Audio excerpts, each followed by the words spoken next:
Welcome back to the Investor Unite podcast, where we talk all things real estate, business, and entrepreneurship. If you're looking to ignite your real estate investing, then join us at Investors Unite. Today, we have a special guest with us. He is from Lancaster County, so super close to home here.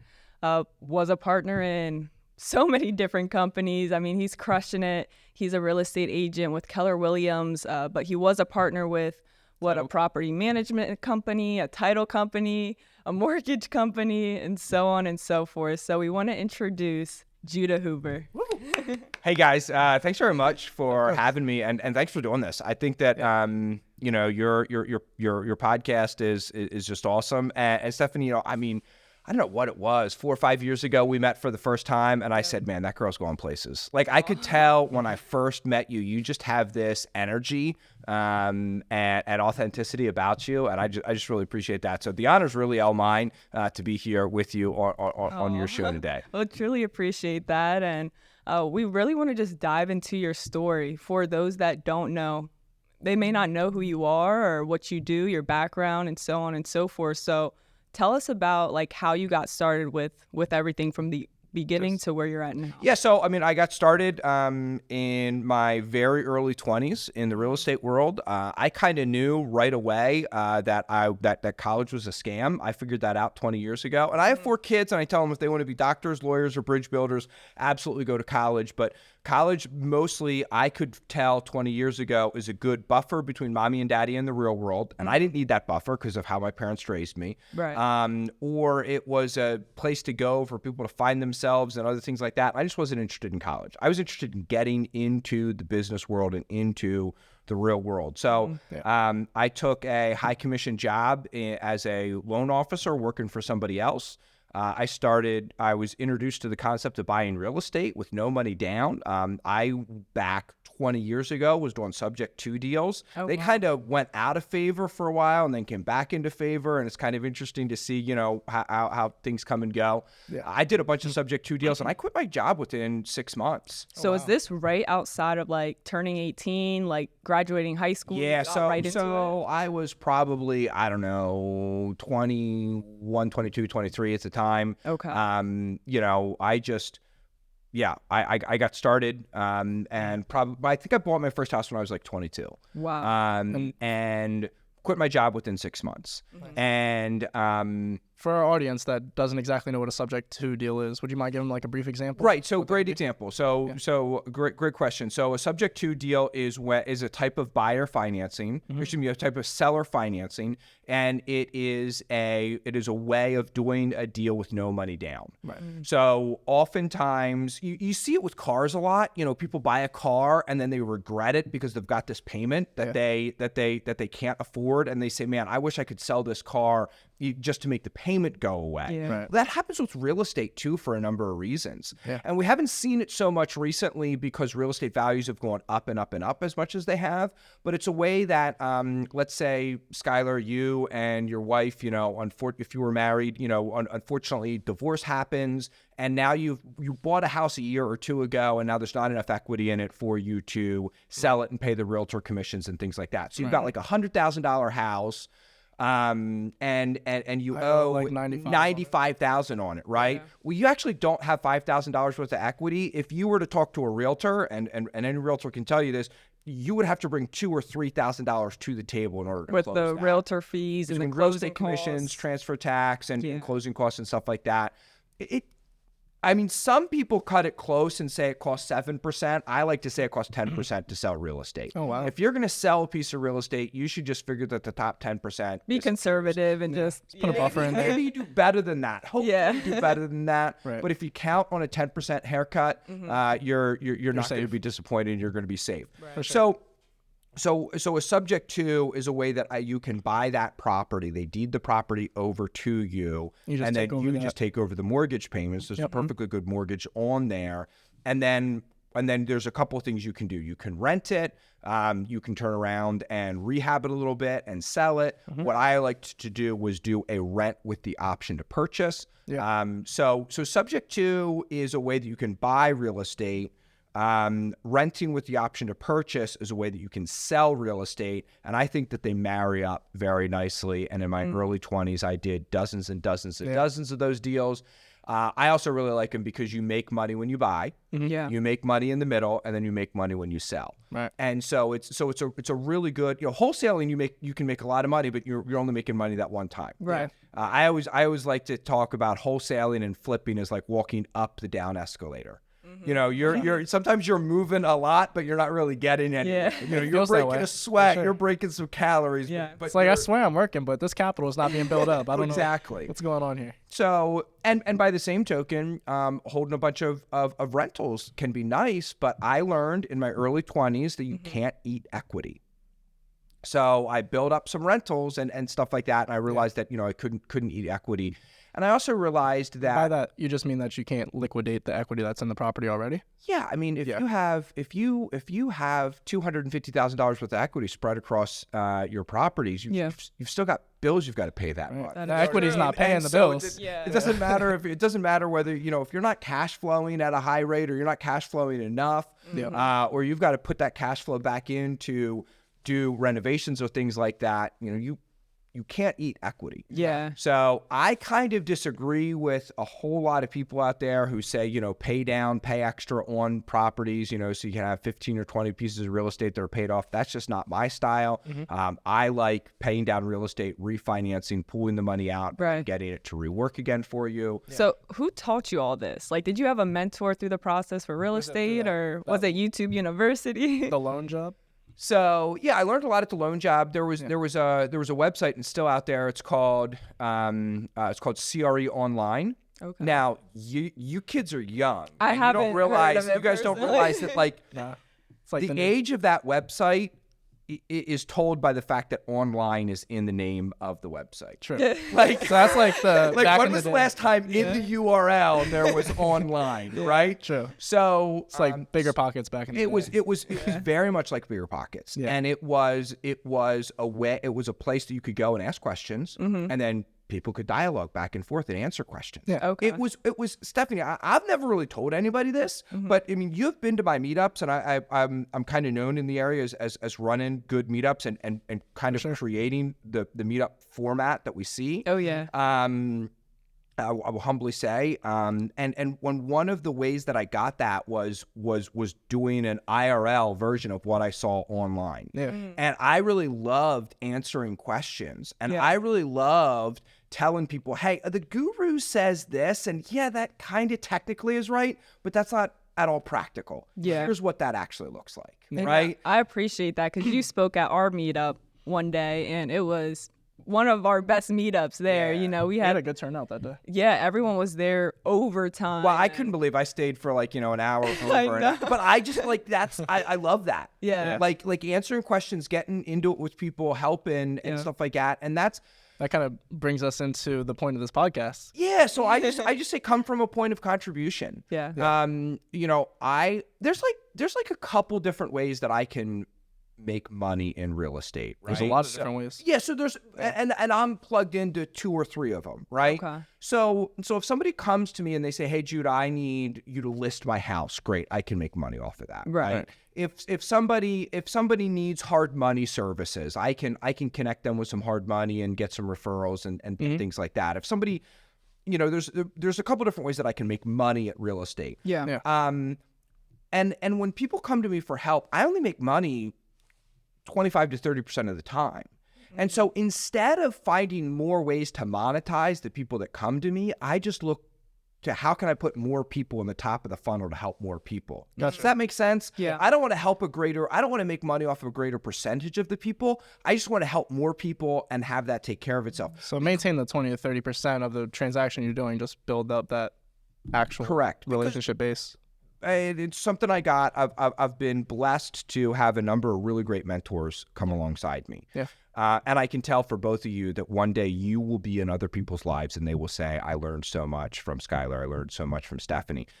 There's a guy by the name of John Neihart, and he said, look, I just look to help as many people as I can. Yeah. I was his employee in the mortgage world. And he said, when people come to us, if we have to turn them down, we don't actually turn them down, we turn them away. and we say, hey, do this, this, and this, and you could be approved for a mortgage. Yeah. Hey, you know what? What you should do is you should actually call so-and-so at such a bank. Maybe they can help you, or this person can help you with some credit card reductions, or whatever. Like, just help people, lead them in the right direction, whether it means profit for you today or not. And it's not, well, you're helping them so they come back and get you a loan. No, you're just helping them. Like, here's the life hack, people. Here's the life hack. Don't help people so that they later come back to you. Just help people because it's the right thing to do. Don't expect nothing in return. Look, I'm in my mid-40s. It took me a while for that to be 100% sincere and 100% genuine, but I just look to help as many people as possible. Yeah. And over time, that just had delayed gratification along with it. Because people come to me for help. Yeah. And I get to help them, but I also get to learn. Right. And it makes me more valuable when people call me. Like, my good friend Ray Alcorn says, not much goes wrong with dirt. He's a mobile home park guy. And he's from Georgia, so he speaks with Virginia, so he speaks with a little bit of a southern accent. Not much goes wrong with dirt. And he just loves mobile home parks. Yeah. Now, I don't really like mobile homes parks for a number of reasons. It's just not my bag of tea. Right. So when people call me, though, on mobile home parks, I still try to help them, or I still try to give them the 5 to 10% of the information that I can, or I still try to make a connection, right, to get them to the next level, and then also try and stay plugged into that deal, because who knows what I could learn from that. Not just, and there's something that people miss when they say help as many people as possible or get involved in as many deals as possible because that's how you learn. It's not that you learn about mobile homes or mobile home parks. It's that there's a lot of real estate. There's a lot of entrepreneurship that really overlaps. And different personality types too, and just learning how to, just understand different people. So exactly. So let's say somebody comes to me with a mobile home park. And they're a different personality, and I learn better how to deal with that type of personality. Right. Where somebody comes to me with a mobile home park, and I learn something about water metering, and then the next time I'm working on a deal for myself or somebody else, and something comes up about can just be like a 6-unit property. And there's water metering that has something to do with that, or somebody asks me a question directly about water metering. You can take the knowledge from the mobile home park and apply it. Right. And so that's what gets lost. Is it's not that I'm trying to learn about mobile home parks, it's that I'm just trying to expand my knowledge. Just trying to learn. You know what I mean? I'm just trying to learn. Yeah. Maybe I learned something about we're on the west shore of Harrisburg. Maybe because I did something with that mobile home park, I learned something about the west shore of Harrisburg. Yeah. You know what I mean? Somebody called me, a hard money lender called me. He was from out of state, and he's like, Judah, somebody's looking to borrow money on this property, this property, and this property. I need you to drive out there. I need you to be my eyes and ears. I need you to tell me what you see and everything like that. And I also called a couple other people who knew about commercial real estate. Commercial's not really my, cup of tea. It's not cup of coffee. Cup of coffee for you. Not cup of coffee, exactly.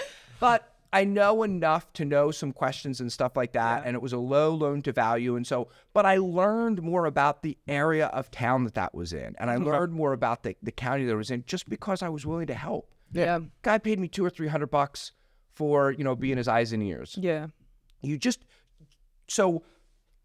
I started out in the mortgage industry. Right. I quit my job within 6 months because I kept my expenses as low as possible.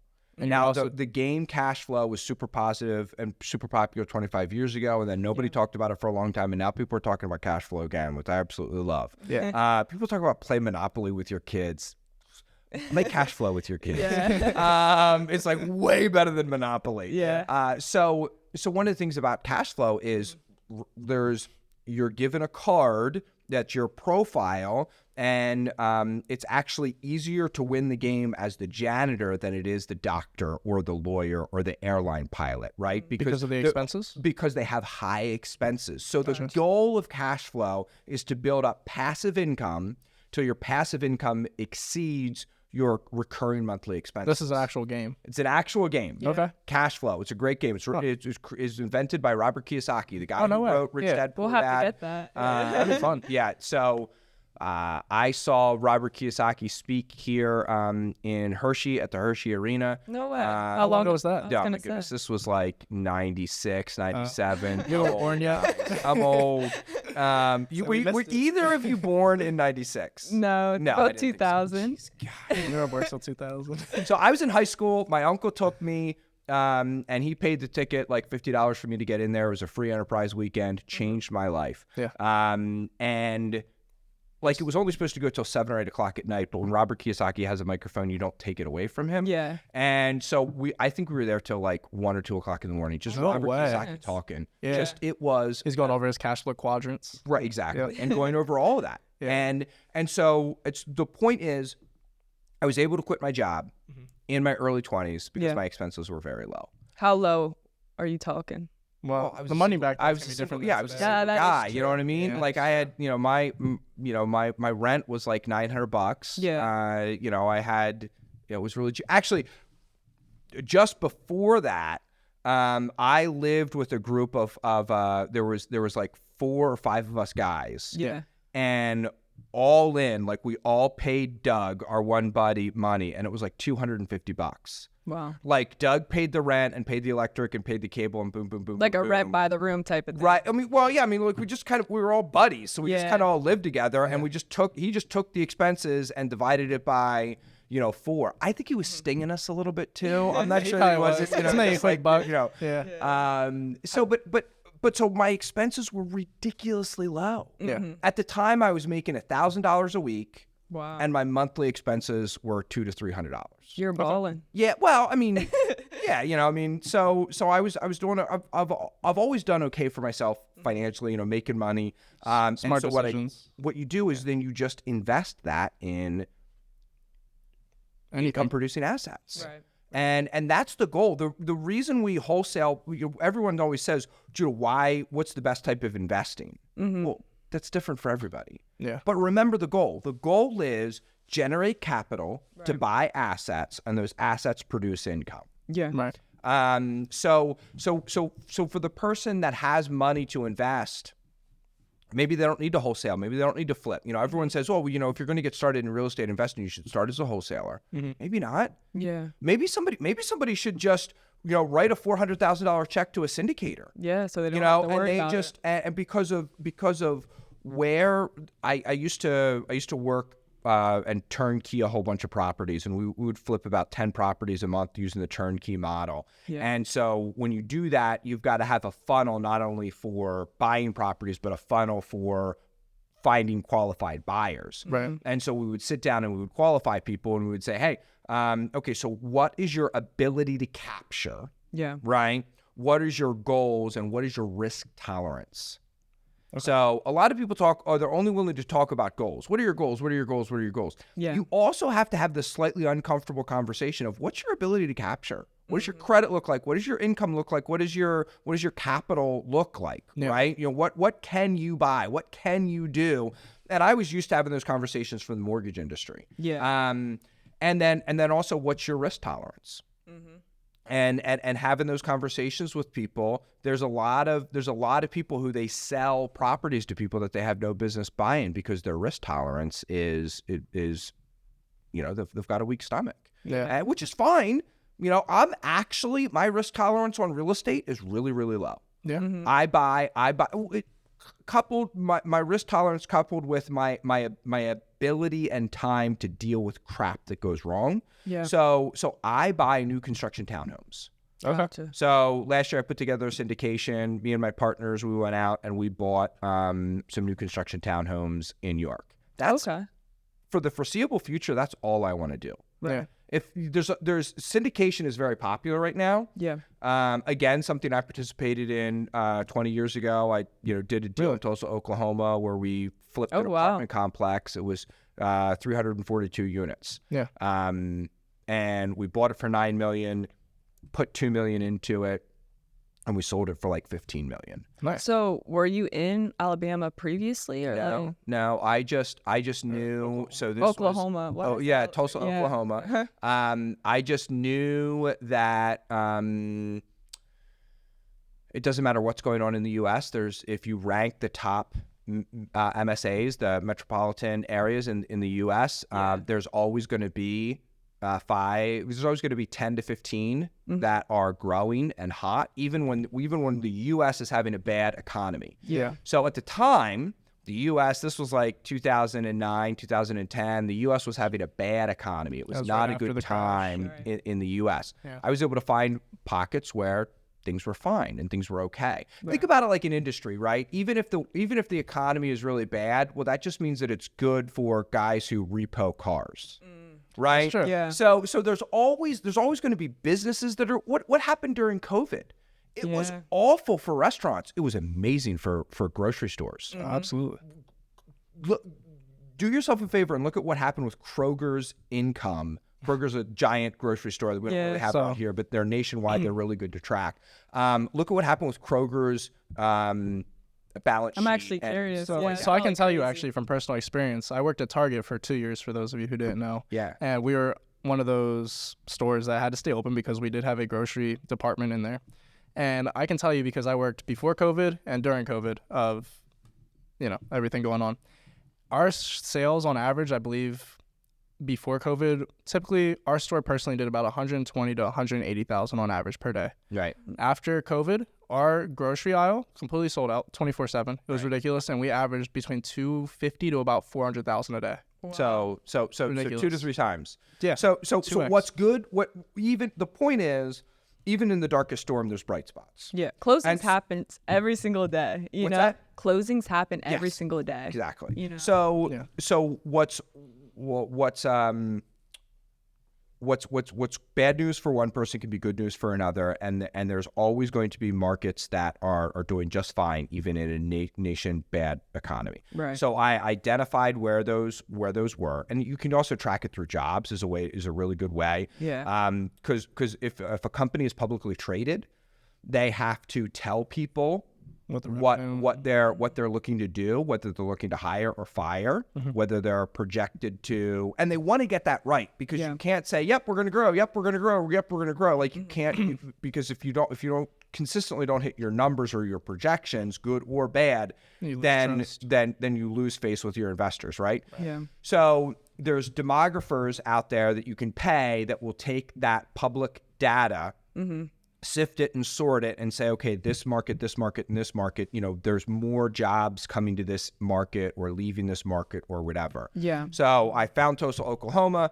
I found Oklahoma City, Oklahoma, actually, and just called every commercial real estate agent and said, I represent Equity Syndication Group. We're looking at buying some apartment complexes in the area. Is there anything coming up for sale? What do you have going on? Boom, boom, boom, boom. Just try to get in conversation with people. Right. Yeah. And the first time or two you call somebody, they think you are a recent seminar graduate. They brush you off. They say all these especially things. Like early 20s. Sure, absolutely.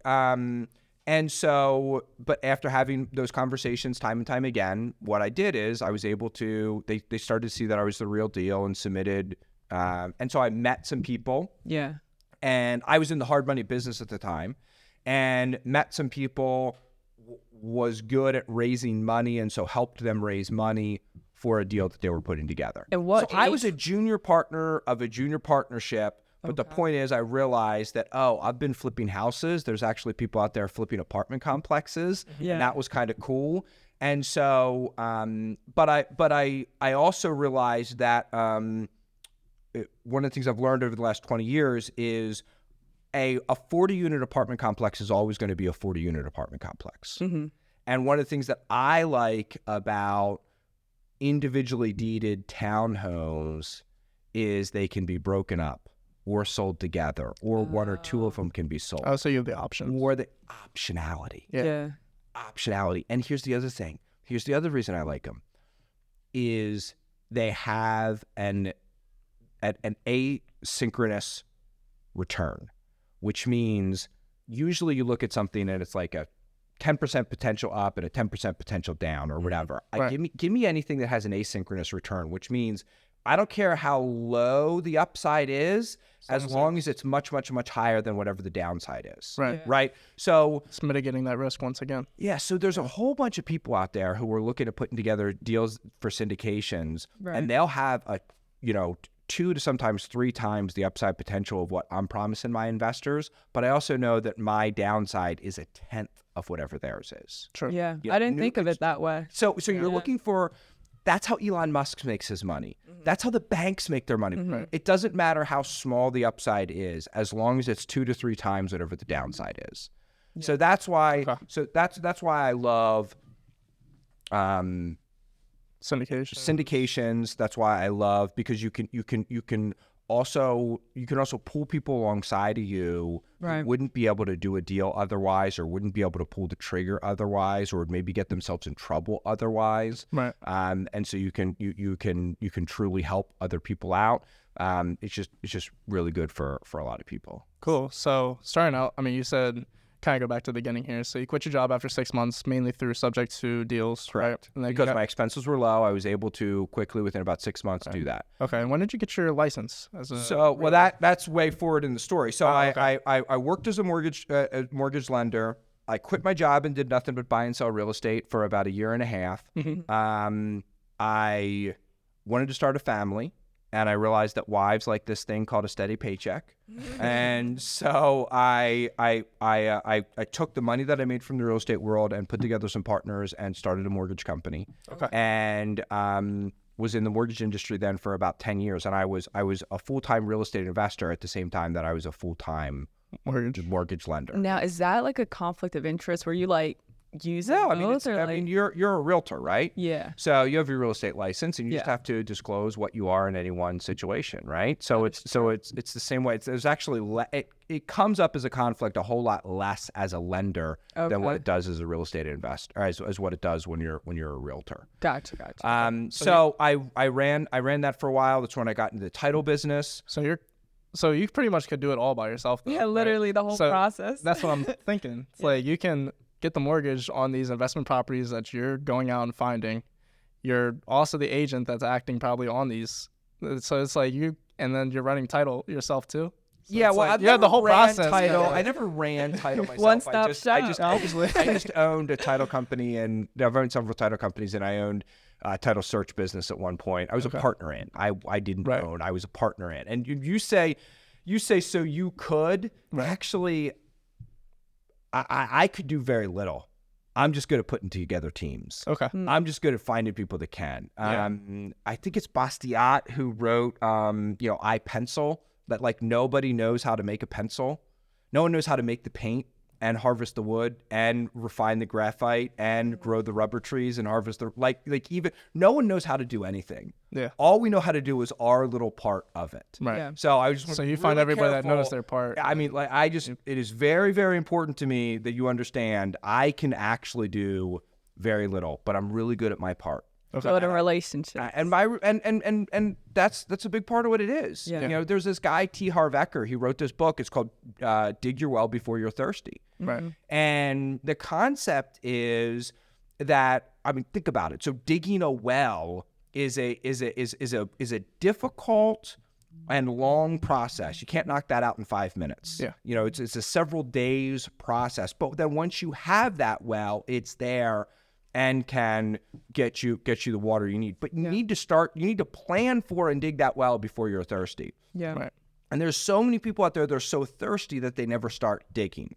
They look for the water right away. They just need the water right away. And that's fine if you need water right away, but you also need to be planning to dig wells. And so the thing that I've never lost track of is building relationships as I go. Right. I made it a mission here in 2024 that I'm calling through everybody on my phone. Think about that. How many contacts do you have? I mean, well, because you give your numbers out. Yeah. So I probably have 3,500 friends on Facebook. I have about 2,000 people on my phone, and my scrubbed, non-unsubscribed email list is like 3,500 people. Oh wow. Okay. So and you're contacting everyone. So my goal is to call everybody that's in my phone. Actually dial the number. I talked to a guy today. It was a work number. He called me back. I hadn't talked to him. He's from South Jersey. I haven't talked to him in like 10 years. Guy's name's Adam. And I was like, dude, like, it's just great to reconnect with you, man. Yeah. And here's what I'm doing. What are you doing? Whatever. Yeah. And I'm taking better notes so that I remember, you know, who he is. But yeah, I mean, it's The next time. Yeah. And the other thing that I do is I've got, I'm doing this with my team as well. Our team with Keller Williams is a 60 touch program. Right. Where it's a way that we're developing and showing value to your database, to your sphere of influence. Yeah. Okay. So that when they need something, they can give you a call. They think of you first. You can't convince anybody. I'm a really great salesman. Yeah. And the more I'm in this business, the more I realize you can't convince anybody of anything. You can just be there when they need it, and you're just collecting decisions. That's all we do as salesmen, is we just collect decisions. So what I'm doing is a 60 touch program to stay in touch with people so that they know who I am and what I'm doing, and helping my team also, helping our team also do the same thing. So it's 3 emails a month. Okay. It's a call a quarter.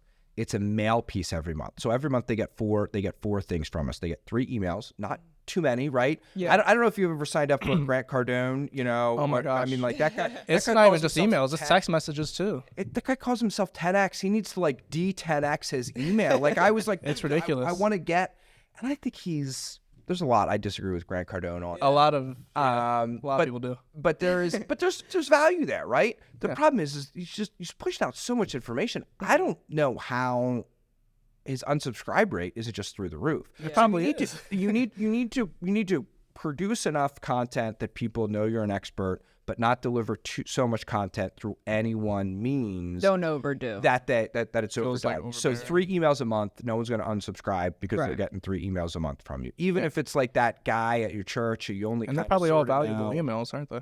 What's that? They're all valuable too. And they're all valuable emails, right? So my emails look like this. One is my write-up on what I think is happening in the market. Yeah. One is a video message from me, and one is the deals that my team and I currently have listed. So it's my listings, but also anybody who is also on my team. And if you're new to the industry, it's really easy, especially if you are a realtor. You can just walk properties. I actually did that at one point. I developed and showed a lot of value to the industry by doing, I did this thing called Walk the Property. You can probably find it on YouTube, where I literally, whether it was a house I was looking at buying, and it was just a crummy rundown property on the MLS. I just walked the property and said, okay, well, kitchen countertops are, so much a square, so much a linear foot. So that's going to be that much for that. Yeah. This property is, it's going to need paint and carpet. It's this many square feet. That's what we're going to need. Like this roof, I either would change that or I wouldn't change that. And just live talk to people, showed people how you need to walk a property. And that's really So good, it's- because you're people not are really- scared to do that now. I was gonna say, The point is even if you don't have any inventory, Yeah. you know what I mean? That's what I did. You can have inventory because it can be other people's inventory. You need to get permission from them, but you can say, hey, I'm gonna try and find you some buyers for your real estate. Are you okay if I send this out to find deals that you think are deals and that make sense, and deliver them. So it's 3 emails a month, a mail piece a month, a newsletter every other month, and a postcard every other month. Right. Okay. So it's emails, direct mail, a phone call once a quarter. Right. Hey, Stefanie, it's Judah. How's it going? Yeah. Hey, are you still doing that podcast? How's that going, by the way? Hey, last time I was in your office, it was feeling a little bit like a sauna. Now that was a little bit in the wintertime. Yeah. Here it is in the summer. Do you keep it super cold, or do you always like over condition? So it's like super hot in the winter and super cold in the summer, or do you just or does it always super hot? Which way is that? Well, for her, it's always super hot. Where do those questions come from? I don't know. That's what I would ask you if I was on the phone with you, right? We didn't script that or anything like that. That's just just get on the phone and talk to people. Literally. What do you got going on? Hey, I was scrolling through Facebook and I saw your dog just died. Really sorry about that. How long did you have him? Are you thinking about getting another one anytime soon? Or where you at with that? Or kind of done with the dog phase in your life right now? Yeah, just having conversations. Just have conversations with people, and then they're going to ask you questions. Yeah. And if people ask me questions, Judah, what are you doing right now? Honestly, we're in a phase of the market right now where I think realtors are going to be looking to get out of the industry. I'm looking for good realtors who maybe don't want to get out of the industry to join my team. Yeah. Also, the market is super hungry for listings right now. If you know anybody that might be looking to list their house, give me a call. I would love to at least talk with them. Yeah. I had a friend from Ohio the other day send me Facebook messages. She went to Millersville School. She was friends of mine. She was a friend of mine in Millersville. Yeah. We're still friends to this day. She lives in Ohio. She was telling me about her mom who lives in the area and how she got one of those We Buy Houses cards, and she doesn't think she needs to sell at a discount, and she might want to list or she might not. And I said, Abby, I would love to talk with your mom. Mm-hmm. Whether she works with me or doesn't work with me, I'd love to tell her what her options are. Give her her options, yeah. To sell for cash or to list or whatever. Yeah. People Just love because options. I was having a conversation with. So if you try to have conversations about real estate, whether you're a wholesaler, whether you're a realtor, whether you're an investor, whatever you are, if you try to have conversations about real estate, people are going to they're going to smell your commission breath. Mm-hmm. If you just look to help as many people as possible, people don't care. Yeah. Right. One of my good friends, I just realized this. I won't say his name. But he's a hard money lender in the Lancaster area. And I realized, oh, my goodness. Mm-hmm. He calls me every other month and we chat for 7 to 5 minutes because he has a list of 30 to 50 I think people. I know that guy because he calls me too. and what does he do? He just chats. Yeah, Right? And it wasn't until I started to realize that I needed to do this myself. Yeah. That you picked up that was his. That I was like, oh my goodness, that's what you just want.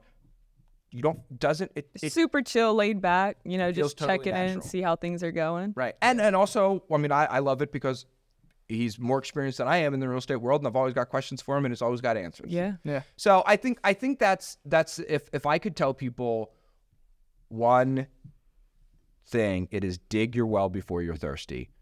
And second would be truly come from a position of contribution. Yeah. Actually look to give real, meaningful help to people. And there was this guy, Scott, who was in the real estate industry a long time ago. He's not anymore. And he always said, the more good I do, the more good comes back. Mm-hmm. Now, I'm a good Christian boy. I'm a go to church every Sunday kind of Christian, so I don't believe in karma, but like I kind of... Well, they say you reap what you sow. Right. Yeah. Right. So karma is like way more complicated than just, do good stuff and good stuff will come back to you. Yeah. But I love that concept. And I think that that's true. And you should just try to be the best, most helpful person you can. Yeah. And it's amazing what comes back to you. That's true. So we didn't even touch base on one of your biggest businesses that you've done, this property management. Do you want to talk a little bit about how you got into that industry? So I got affiliated with a property management company about 7 years ago, and again, I was one of the first executive hires. I was a junior partner there with the firm for a while, and we joined forces because I look for people that don't have a limit or a cap on how big they want to grow or build or do something, right? Yeah. I want to shoot for the moon, Yeah. because if we miss, we're going to at least end up amongst the stars. Right. Sure. I told you, and I got distracted, and I didn't get to share it with you. Let's not talk about it on air, but I shared with you guys what some of my lofty real estate goals are, Yeah. right, in the next 2 to 5 years. What if I only get halfway there? You're still winning. Get a third of the way there, right? Yeah. Right? So that makes sense. So I love working with people that have no cap on their upside potential. Yeah. And they knew that I was well known, well regarded, and well connected in Central PA real estate, and they wanted to build a company that was going to help as many people as possible. And I really think the property management space is one of the ways. I can't believe I didn't see it. Like, it was just sitting there. Yeah. And I didn't see it until then. But like, a realtor comes and helps somebody at one time. A loan officer helps somebody at one time. When you're a property manager, you really walk alongside investors and help them every step along the way. Yeah. And you're delivering, I don't know if I want to say it this way, but you're delivering more value than a coach. Not that coaches don't deliver value, but like I've just never wanted to be in the coaching industry. I have a love-hate relationship with the coaching business. With like gurus and stuff like that. I got to tell you, I love it because I've made good money in that industry, and I've helped a lot of people in that industry, and I've gotten so much great information from that industry. But I also, there's a lot of charlatans in that industry, and there's a lot of people who preach half-truths and stuff like that. So I think the property management business was a great way for me to come alongside a lot of my clients and help them and grow and develop and do a lot of really neat things. And it's a lot of fun when you see people who have 3 or 4 properties and now have several hundred properties. And how many doors did you guys manage? So at one point, and again, I've stepped away from the company for about 6 months now. We started with when I joined forces with them, we had about 800 doors in 4 counties. We were growing at about 30 doors a month. Wow. We were then in 4 different time zones, 7 different states, 7 or 8 different states, about 7,000 units, 200 employees. Crazy. Growing at about 100, 150 doors a month. That's insane. So we were growing every month by like what a small property management company is. There's usually you're a small to medium-sized property management company if you're managing 150 to 200 doors. Well, is that how you guys did your marketing versus reaching out to these investors? You actually reached out to other property management companies to take them over? So acquisition was a piece of what we did. We actually we were back and forth with that, and it ended up not necessarily being a great avenue for us. Okay. Because people,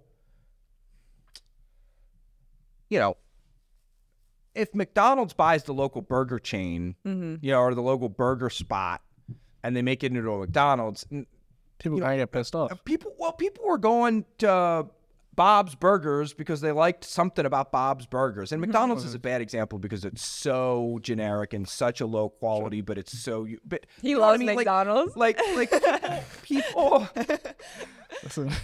my son works at McDonald's and he loves it. I think there's a lot of really good stuff. When you're trying to gain weight, it's like... But yeah, exactly. The point is people like that local property management company for whatever reason. Yeah. Right. And they used that local property management company for whatever reason. And so when we say we're going to come in and buy them and systematize and do things differently, there's going to be put a bad taste in some people's mouth. It's not that they don't like you or whatever. It's that they liked that online reporting system, or they liked this, or they liked so. Right. There's good and bads of that. But the point is, the average property management company in the United States is 350 units. Okay. Yeah. We had 7,000. That's insane. You blew it out the water. We weren't a little bit bigger than everybody else. We were much, much, much, much, much bigger than everybody else. That's crazy. And that comes with 2 things. 2 things. Belief, systems. Yeah. That's all you have to do. You have to with First Choice Home Buyers, the real estate investment company that I'm affiliated with, one of our core values is belief. Yeah. Like it's, you think of like core values as like honesty, integrity, hard work, all these things, but like belief needs to be a core value as well. Do you believe that you can have great things? Do you believe? So if you don't believe it's even possible, then you're never going to get there. Right. Correct. You've got to believe. You got to believe in great things in order to try great things, in order to do great things, in order to have great things. So it all begins with belief. I firmly believe that. When I was in my early 20s, I was like, oh, why is the first 5 chapters of every book about belief and goal settings and everything like that? There's a reason for it. Now I get it. Now I understand. You've got to believe. So we believed that we could revolutionize that industry. You did. And then we put systems in place and we iterated quickly. If we tried something, if it was working, we kept with it. If it wasn't working, you adapted. We adapted, right? Yeah. And so a lot of property management companies, it's not just property management companies, a lot of companies, a lot of realtors, a lot of investors, they don't actually systematize and they don't actually outsource decisions to other people. It still all flows through one or two people, and one or two people are the ones making all the decisions. So let's get into that. Let's dive deeper, because overall, just with building businesses, it's all about relationships over transactions. So like, how do you create those systems? I know you said the 60-day plan basically for your team of what you do, but like 60 touch a year plan. Yeah, the 60 touch there. But do you have like a specific CRM where you're able to keep up? Are you just leaving it as your phone contacts and Facebook? Or like, how do you stay organized through that process and staying up to date with everyone? So I think that's a great question. I think that it's important to we utilize some third-party partners to do some of that with. You can't do that through your own email. You've got to use something like MailChimp or Emily is who I just signed up with to do that. I'm using them. You've got to align yourself with third parties, and then I think that identifying the problem and clearly defining the problem. Yeah. And then getting other people to look at what that problem is, and then coming up with what that system is going to be, and to tackle that problem, have a solution, and then you track the solutions. Yeah. Right. So we at our company run a system called EOS. And it's, the book Traction that has gotten a lot of traction recently. I need to read that. Is it pretty good? It's pretty good. Okay. But again, it's how you run a team of, I don't know how much value there is to it if you have less than 3 or 4 people on your team. I could be wrong. And I only say that not because of the size of your team, but just for our listeners. Yeah. So I think what's important to do is I track every single phone call I make. So I have an Excel spreadsheet. Okay. And I put the date and then who I called and what the outcome was. How often do you go back to look at that? I go back daily, weekly, monthly. I'm tracking that on a regular basis. Any specific reason why? Yeah, that way I know what I'm doing. Yeah. That way I know. Well, I wanted to make a certain type of call today, right? So you've got your sphere calls, you've got agents that have potentially have listings of bank-owned properties and distressed sales, and there's a bunch of different people that you might want to call, right? Because I track everything that I do. Today's the 29th. Right? No, today's the 30th. Today's the 30th. Yeah. I saw that the last time I made a certain type of call was the 24th. And I was ashamed and embarrassed by that. Right? So like you've got to be willing to track. Okay. That's first and foremost. Yeah. And then just look at that information and see what it says. If you wanted to lose weight, what's the first thing you would do? Get on the scale. Right. Yeah. If you wanted to make more money, the first thing you've got to do is say, how much money does it cost me every month? You'd be surprised how little people actually know that number. Between my mortgage, my Netflix subscription, roughly what my light bill is, boom, boom, boom, boom, boom. Before we get into discretionary spending, like eating out or not eating out or whatever, like what is my, you have passive income. Yeah. Right? Passive income is a wonderful thing. Guess what? We also have passive bills. Yeah. And people don't know what those passive bills are because they don't track them. Right. Listen, I hate this stuff. That's like the worst thing ever for me. It's the exact opposite of like public speaking. I'm in my comfort zone right now.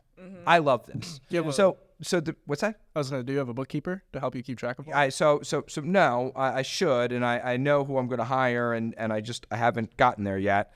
But you, even if it's a weakness of yours, you still have to do it. Right. Yeah. And so the things we want most oftentimes come at the other side of what we're afraid to do or don't want to do. That's good. I've heard that before. And so I had to look at myself and realize that I have a larger comfort zone than most.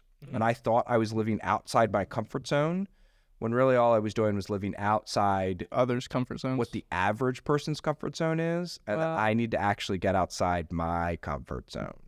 Yeah. And so there's a lot of stuff that I was not doing, and therefore I was not Going outside your comfort zone. I was not going outside my comfort zone. Nice. So you've done a lot, though. I mean, honestly, from working at the loan company, mortgage company, doing a bunch of subject twos, doing a bunch of flips, buying rentals, creating the title companies, creating title search companies. I didn't create title companies. But like I partnered with other people to create title companies. Yeah. I knew that I could drive volume, and then I had title partners on the other side that would do the actual work. Right. And then also being partner of property management company, and now once again rebuilding your real estate team, right? Mm-hmm. Out of all of these, which one would you say is like most difficult to get into? Oh, most difficult to get into. Yeah. Like if you were to go back at your 20-year-old self and you already had the knowledge that you did now, you're like, which one would I avoid? Oh, that's a great question. Man, I got to tell you, I would say it's probably the property management business. Even though I made the most amount of contacts there, I stayed in the property management business for the longest amount of time. There's the property management business there's so many great things about it, but there's also so many gosh awful things about it. It's funny. I can imagine. The property management business was the most recent example of me never saying never, and why I learned I learned something a while ago that I should never say the word never, because the Lord reminds me who's actually in control of my life.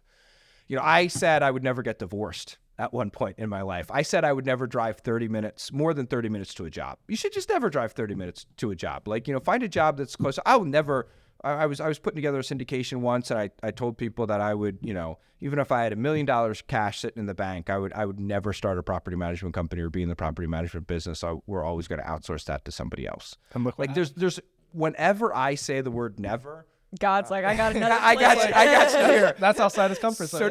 So now there's times that I'm very careful not to use that word, because I don't want it ever to be true. Right. And so the property management is one of those things where I said I would never get into that business, and then I was in that business, and you were deep in that business. Yeah, deep in that business. And I don't want to say that I regret it. I'm sure you learned a lot that you can then carry on to other businesses. It's just a really hard business to scale. Yeah. One of my first business partners was my brother, and he said when we were in our early 20s, we did some businesses together, and he said whenever we're looking at a business, be it real estate or anything, it should be employee and product resistant. So if somebody has to show up and do something, that's going to be a difficult business, Okay. And so when the real estate business, you're dealing when you're an investor in real estate, you're owning an asset. Right. Yeah. When you're in the property management business, you're managing somebody else's thing. That's a product, and it's very employee intensive. Right. So I never want to be in the restaurant industry. I know if I do own a restaurant, I know what it'll be called, and I know the function I'll perform in it, and I know what the menu's going to be like and the aesthetic and everything like that. When I have millions to burn, I'll get into the restaurant. Would it be in Lancaster? So probably. Yeah. But here's the thing.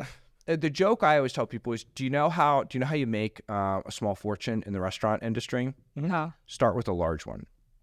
So, if you start with a large fortune, you'll end up with a small one, because it's product-based, it's perishable product-based, and it's very employee-based as well. Right. So Somebody's having a bad day, it could ruin a clientele for the next also 2 years. What if somebody calls in sick, or what if you can never have too many people or not enough people on the clock? You know what I mean? It's like there's just like all this fine-tuning.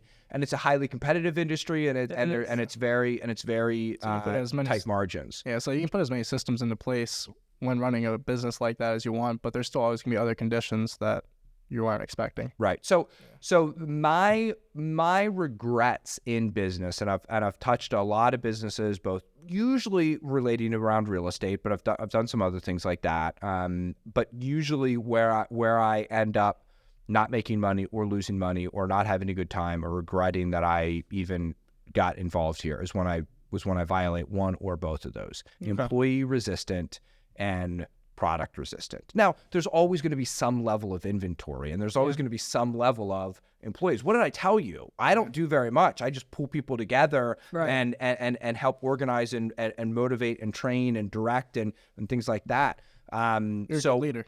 So I'm very much a leader, and I do so. I mean, I do functions as well, but so there's always going to be a team that you're working with. Yeah. But you want that team versus revenue numbers to be as low as possible. Okay, makes sense. Now, have you ever thought, going back to like the system part of things, have you ever thought about utilizing AI in real estate?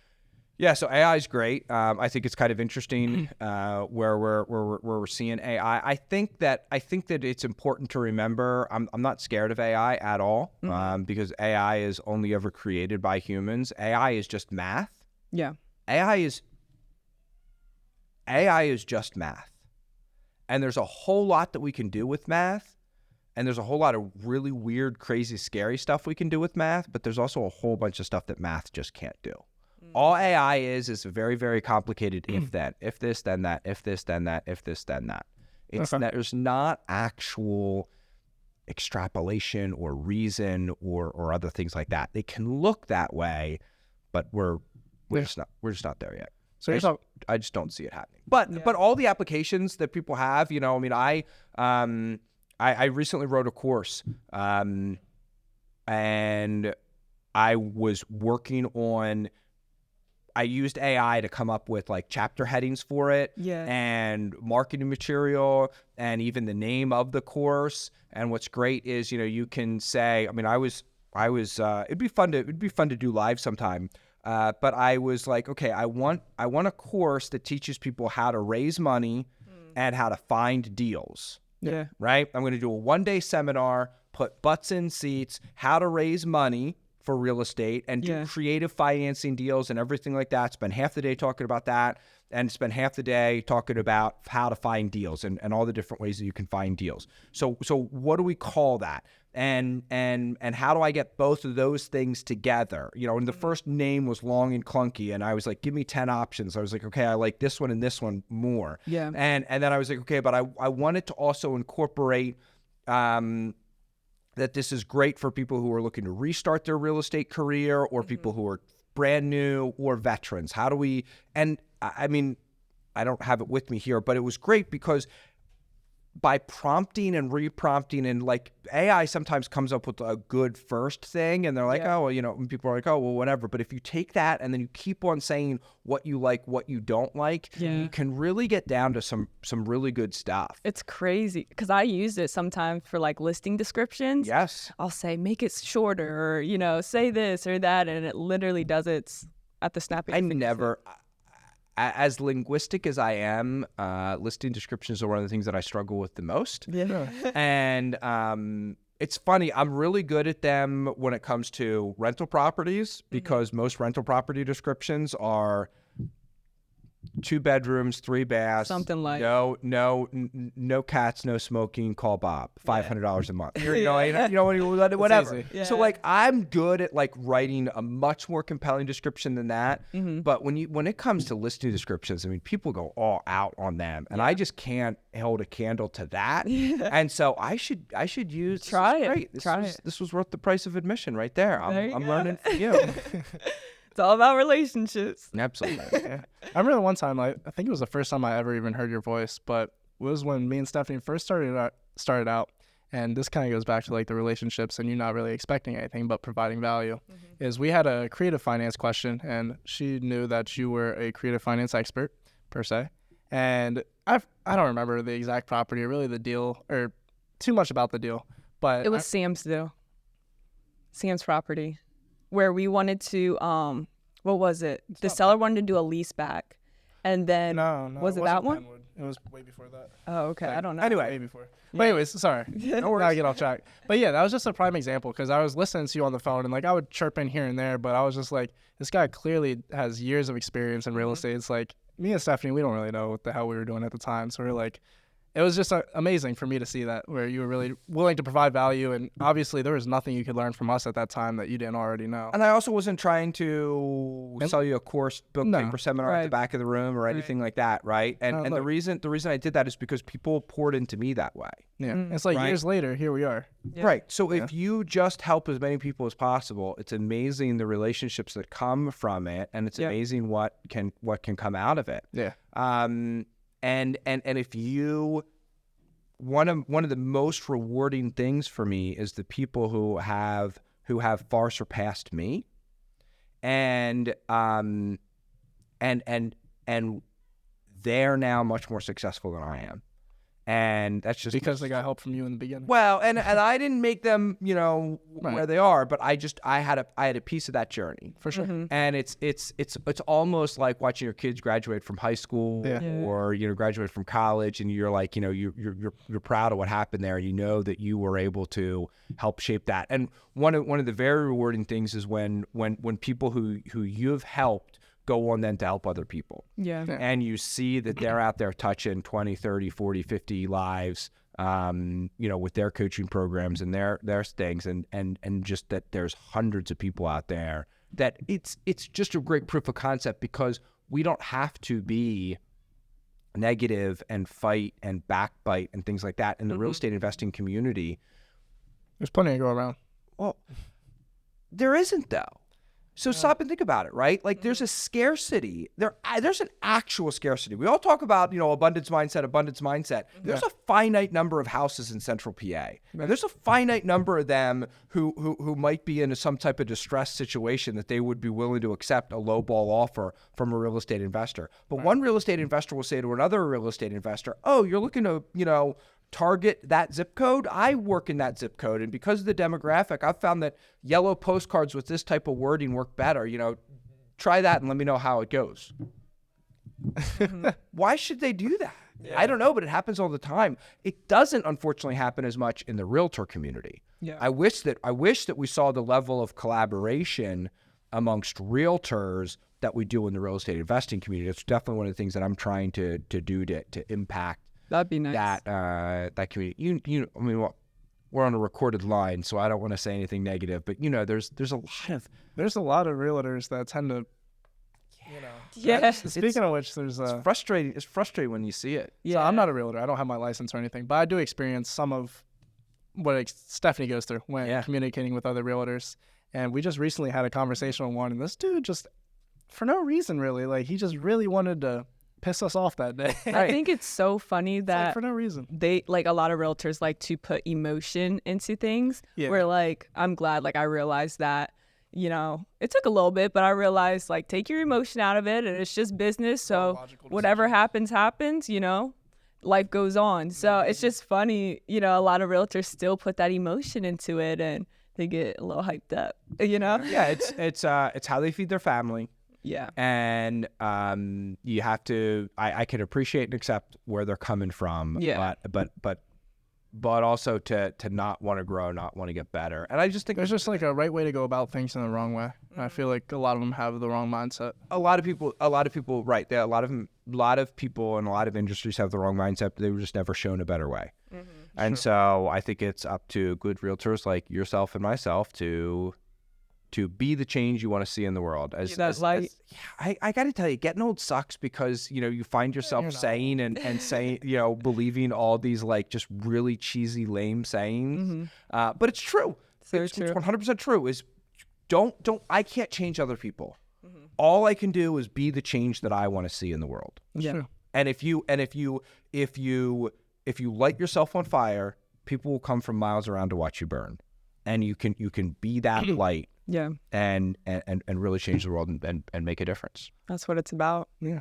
Well, it was an absolute honor having you on. I'm sure our audience has learned a lot. You're a wealth of knowledge, and obviously extremely wise as well, just from your 22 plus decades experience in real estate.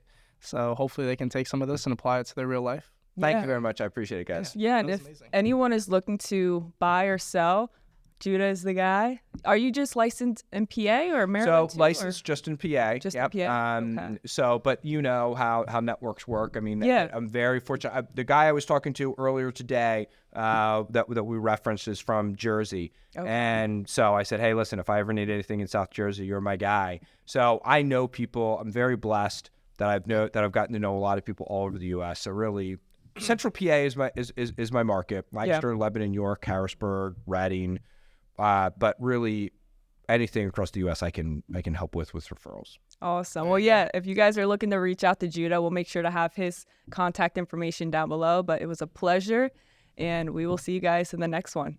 Peace.